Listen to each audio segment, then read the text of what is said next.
નમસ્કાર મિત્રો, સ્વાગત છે તમારું આપણી આ યુટ્યુબ ચેનલમાં જેનું નામ છે ગુજરાતી જીકેની જમાવટ. મિત્રો, રાજ્ય સરકાર દ્વારા રાજ્ય સરકારના કર્મચારીઓ માટે અતિ મહત્વનો પરિપત્ર બહાર પાડવામાં આવ્યો છે. મિત્રો, ગુજરાત રાજ્ય સામાન્ય વહીવટ વિભાગ દ્વારા સરકારના તમામ વિભાગોના કર્મચારીઓ માટે હવે 16 ઓગસ્ટથી જે છે તે મિત્રો નવી સિસ્ટમ લાવવા માટેનો આ પરિપત્ર બહાર પાડ્યો છે.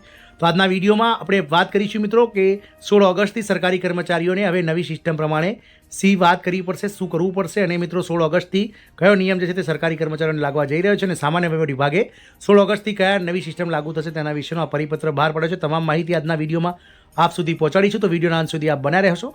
જો ચેનલમાં તમે નવા હોવ તો અમારી ચેનલને સબસ્ક્રાઇબ કરો, સાથે જ બાજુમાં રહેલું બેલ આઇકોન દબાવો, ઓલ નોટિફિકેશન ઓન કરો, જેથી કરીને ચેનલ પર મૂકવામાં આવતા વિવિધ ભરતીઓના નોટિફિકેશન, વિવિધ ભરતીઓના પરિણામ, જનરલ નોલેજના લગતા વિડીયોઝ અને સરકારી કર્મચારી પેન્શનર્સ યોજનાઓને લગતા પરિપત્રો તમને સરળતાથી ચેનલના માધ્યમથી ઉપલબ્ધ થઈ જાય.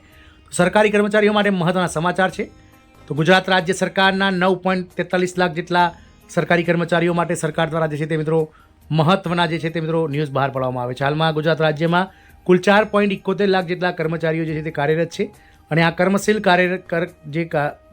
કાર્યકરો જે કર્મચારીઓ હાલમાં ગુજરાત રાજ્ય સરકારની સેવામાં જોડાયેલા છે તેમના માટે ગુજરાત રાજ્ય સામાન્ય વહીવટ વિભાગ દ્વારા એક મહત્વનો પરિપત્ર બહાર પાડવામાં આવ્યો હતો, જેમાં 16 ઓગસ્ટથી લાગુ થશે નવી સિસ્ટમ. હવે આના આધારે મળશે રજા અને પગાર. તો ગુજરાત રાજ્ય સરકારના સામાન્ય વહીવટ વિભાગ દ્વારા રજા અને પગાર માટેનો જે છે તે 16 ઓગસ્ટથી નવો પરિપત્ર બહાર પાડવામાં આવ્યો છે.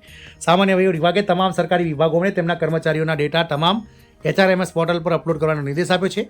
16 ઓગસ્ટ 2024થી કર્મચારીઓએ HRMS પોર્ટલ પર જ રજા અરજી કરવાની રહેશે. મિત્રો, વાત કરીએ મિત્રો સરકારી કર્મચારીઓ માટે મહત્વના સમાચાર છે. રાજ્યમાં ઓગસ્ટથી ઓનલાઈન હાજરીનો નિયમ લાગુ થવા જઈ રહ્યો છે. આ અંતર્ગત કર્મચારીઓએ રજા માટે ઓનલાઈન અરજી કરવાની રહેશે. એટલું જ નહીં, પગાર પણ માત્ર ઓનલાઈન હાજરીના આધારે જ આપવામાં આવશે. આ અંગે સામાન્ય વહીવટ વિભાગના અગ્ર સચિવ બી રાજેન્દ્ર તમામ જિલ્લા મેજિસ્ટ્રેટ, પોલીસ હેડક્વાર્ટર અને વિભાગોના વડાઓને આદેશ જારી કર્યા છે. આ માટે સંબંધિત વિભાગને HRMS પોર્ટલ પર તમામ કર્મચારીઓના ડેટા દાખલ કરવા માટે કહેવામાં આવ્યું છે. 16મી ઓગસ્ટથી ઓનલાઈન હાજરીના નિયમો.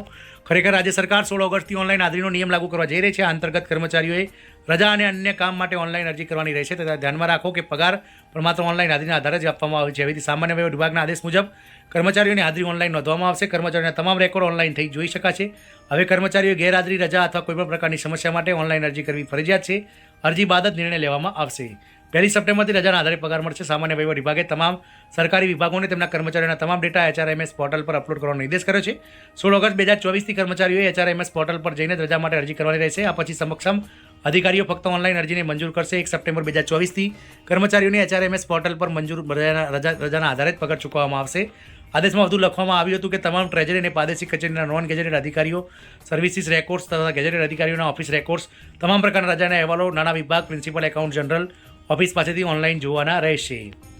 તો આ મિત્રો સરકારી કર્મચારીઓ માટે મહત્વના ન્યૂઝ છે કે આગામી સમયમાં રજા, પગાર અને રજાઓ લઈને HRMS પોર્ટલ પર જ તેમને મિત્રો કરવાનું રહેશે. જય હિન્દ, અસ્તુ.